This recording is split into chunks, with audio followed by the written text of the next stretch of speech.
LFA 198, Commerce, California, and a big year could be capped off for Ty Miller. How you doing, sir? I'm doing good. How are you? I'm doing well. Glad to see you again. Yep. It's been a little bit since we talked, and you've been on a roll. Now looking at the fourth fight of the year ahead of you, what does that mean to you, first off? This activity, getting back to what you love. Yeah, I mean, I like to stay busy. I mean, ideally, I'd like to have 4 to 5 fights a year, and yeah, we're doing just that. We saw the last fight broke the internet. Last fight, you break the internet, a knockout that's a highlight reel sensation. We all thought this guy might be a different kind of matchup for you because he was heralded as a solid striker, and Mr. Charlebois was doomed by your right hand. Yeah. I mean, kind of leading up to that week, everyone was kind of talking about how much of a badass he is, and I kind of told him at the interview too that I'm also pretty badass, and I think I'm more badass, and I think I kind of proved it that night, you know?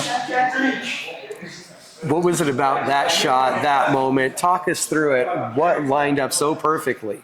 You know, I mean, I felt really comfortable going out there. I felt loose. I knew I had a good reach on him, and I knew if I stepped in and threw my right, I felt like I was going to catch him. And that's what happened. Felt like the left hook set him up and lined him up for, and then the right hand. How much do you like to work that combination? I kind of actually like it a lot. Normally I throw like a hook off the front and then a straight, but this one I kind of came around the guard and caught him on the chin. And yeah, that was just something I felt in the moment. Have you ever hit someone that clean before? No, I mean, when it landed, it felt like I didn't hit anything. And then he fell. I was like, what the hell? So what did it feel like looking back on that and seeing the reaction on the internet? It's awesome, man. And I'm glad I'm getting my name out there. I mean, a lot of UFC veterans and top-ranked dudes know my name now, you know what I mean? And so I feel like I'm knocking on that door. And so when I win on December 6th, you know, I'm expecting the call.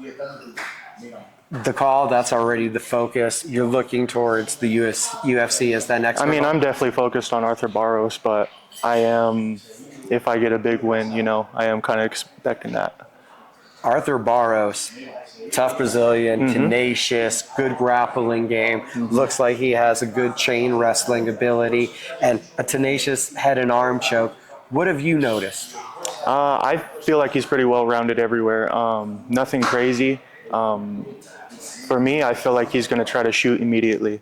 And I feel like my reach is going to play. And I have good hips. I know how to defend. And he shoots from pretty far out, too, you know what I mean? And so if he's trying to shoot from that far out, I'm going to stuff it or I'm going to knee him. Assessing him in that manner, do you see the potential for another highlight reel? Yeah. I mean, I always kind of feel that way in my fights, but I'm also ready to go all 3 rounds if it has to. So, I mean, we'll see how it plays out. We'll figure it out when we get in there. We know that's the way you've been feeling out a lot of the fights. Is there that comfort in what you do in here that you're able to get into the cage and digest and absorb and adjust while in there? Yeah, I mean, I spend a lot of time in the gym, you know what I mean? And I do a lot of sparring rounds. And, you know, I'll go over and spar with boxers or we'll grapple hard here. So everything's pretty live. It doesn't really feel like just training. It kind of feels like I'm fighting all the time. So I'm used to it. Getting your name out there, putting the knockouts together, having these expectations. Does it feel like there's any more pressure than coming into this fight? No, just the pressure that I don't put on myself, really. I mean, all the external stuff I block out. It's only the pressure I put on myself. So what is that internalness? To be the best that I could be. And how do you feel you went in filling up those holes and becoming next level Ty? Coming in here every day training and, you know, going with guys like James and Raul and Hondo, you know, Timmy, all these high level fighters. So in your expectations, next time we're doing an interview, talking to you about a UFC fight?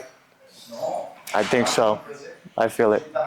Ty Miller, looks like it's going to be a big opportunity to close out the year at LFA 198. Alrighty, thank you. Appreciate it.